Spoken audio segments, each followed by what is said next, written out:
Hello guys, কেমন আছেন আপনারা সবাই? তো দেখুন, আজকে একেবারে সকালবেলায় আপনাদের নিয়ে এসেছি ছাদে। 2 বালতি কাপড় পরিষ্কার করে সরাসরি ছাদে চলে এসেছি। তো ভাবলাম এখান থেকেই আপনাদের সাথে ভিডিওটা শুরু করি।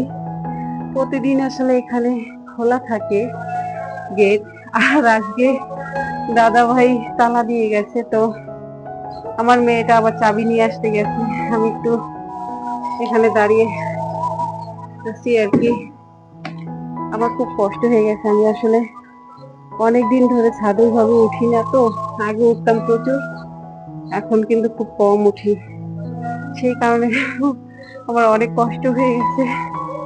তো যাই হোক, অনেক রোদ কিন্তু উঠে গেছে, আর এখন আসলে সকাল নেই, দুপুর হয়ে গেছে, আজান দিয়ে দিয়েছে। আমি এখন বাসায় গিয়ে রান্না বান্না করব। আর আজকে আমাদের জীবনের একটা বিশেষ দিন, সবটাই তোমাদের সাথে শেয়ার করব। তোমরা ভিডিওটা দেখতে থাকো। আমি এই কাপড়গুলো এখন নাড়বো আর কি, তারপরে আবার বাসায় গিয়ে তোমাদের সাথে কথা হবে। রান্না বান্না রয়েছে অনেক কিছু। তো চাবিটা নিয়ে আসুক, তারপরে তোমাদের সাথে আবার কথা হবে।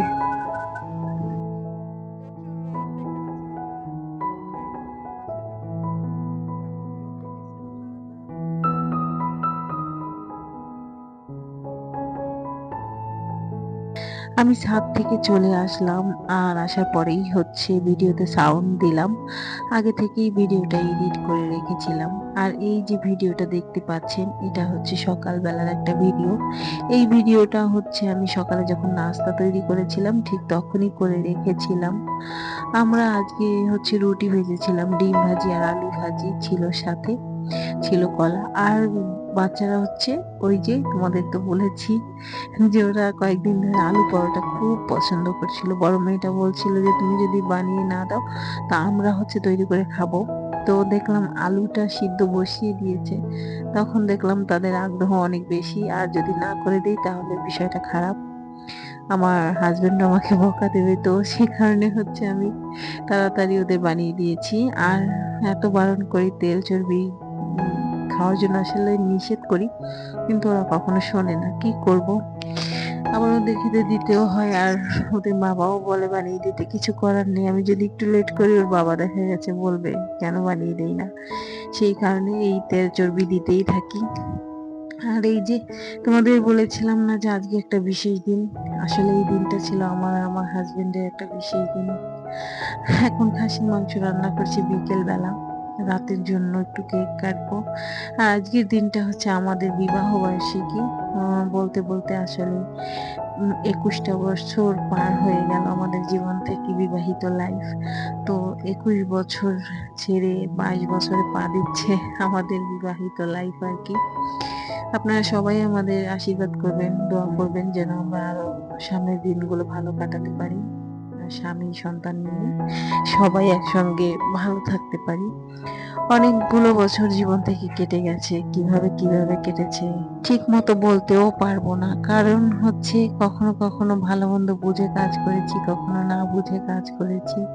আমার যে বয়সে বিয়ে হয়েছে সেই বয়সে একটা মানুষ আসলে বুঝে উঠতে পারে না যে সংসারটা কিভাবে করতে হয়। তো আমার সময়টা আসলে অনেকটা সময় চলে গেছে বুঝতে বুঝতে, আর এখন তো অনেকটা সময় পার করে চলে এসেছি।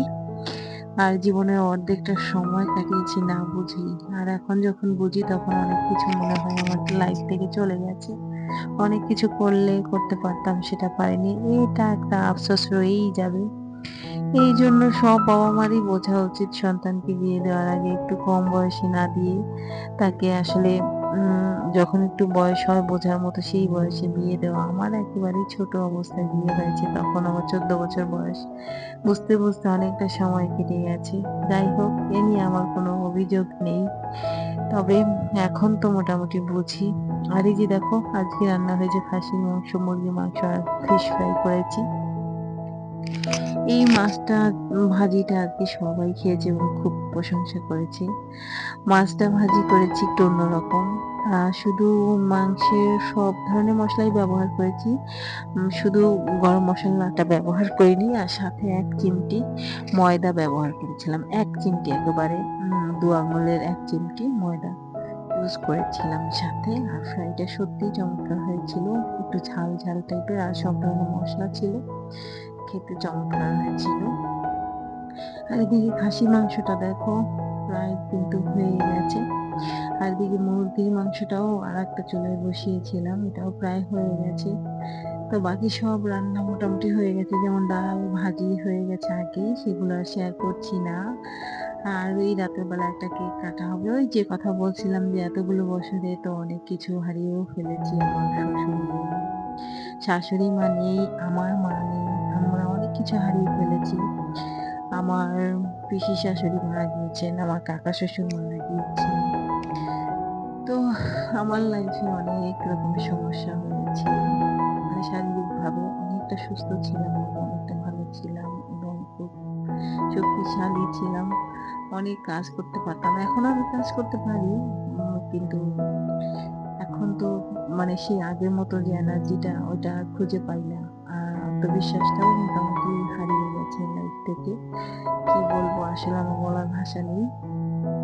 অনেক রকমের সমস্যা, অনেক রকমের টেনশন মাঝে মাঝে হয়, কিন্তু কাউকে তার বোঝানো যাবে না সেটা যে কি টেনশন থাকে ভিতরে, সেটা শুধু নিজেই জানি। সেটা কাউকে বলে বোঝানো যাবে না। আর বোঝার মতো মানুষও আমার কাছে নেই যে আমাকে কেউ বুঝবে। আমি কথা বললে একটু বোকা বোকা মনে করবে সবাই। আর আমাকে তো আসলে অনেক ছোটবেলা থেকেই সবাই দেখেছে। আমার শ্বশুর পরিবার বলি বা বাবার পরিবার থেকে সেই সময় এসেছি, তো তো আমি যে কিছু বুঝি এটা তারা কখনো মনেই করে না।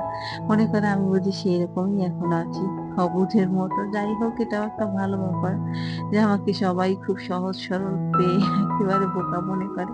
কোনো ব্যাপার না, সবাই সাথেই আর কি এখনো মিলেমিশে আছি, ভালো আছি। তো এই যে আমরা রাতের বেলায় একটা কেক কাটলাম, অনেক মজা করলাম। এই ঘরের মধ্যে আমাদের একটা ব্যাপার সবসময় চলতে থাকে, জন্মদিন সবার, ছেলে মেয়েদের, বাবা মায়েদের সবার জন্মদিন, বিবাহ বার্ষিকী, এটা নিয়ে আমরা একটু বেশি সবাই করে থাকি। কারণ আমরা এটা খুব ভালোবাসি, নিজেদের মতো করে এনজয় করা। এই দিনগুলো আমরা ভুলি না, এই দিনগুলো আমরা সবাই সবারটা মনে রাখি এবং এই দিনগুলো আমাদের ঘরে পালন করা হয়। আমার প্রায় ভিডিওতেই দেখবে আমরা এইসব জিনিসগুলোকে খুব প্রাধান্য দিই এবং অনেক বেশি মজা করে একটু খাওয়া-দাওয়া করি, এই আর কি। তো হই হুল্লোড় করে আমাদের জীবনটা কেটে যায় আর কি। আপনারা আমাদের জন্য দোয়া করবেন যেন এভাবে সারাটা জীবন আমরা একসঙ্গে কাটাতে পারি, ছেলে মেয়ে নিয়ে এবং পরিবার নিয়ে সবাই সবার সাথে খুব ভালোভাবে মিলেমিশে থাকতে পারি।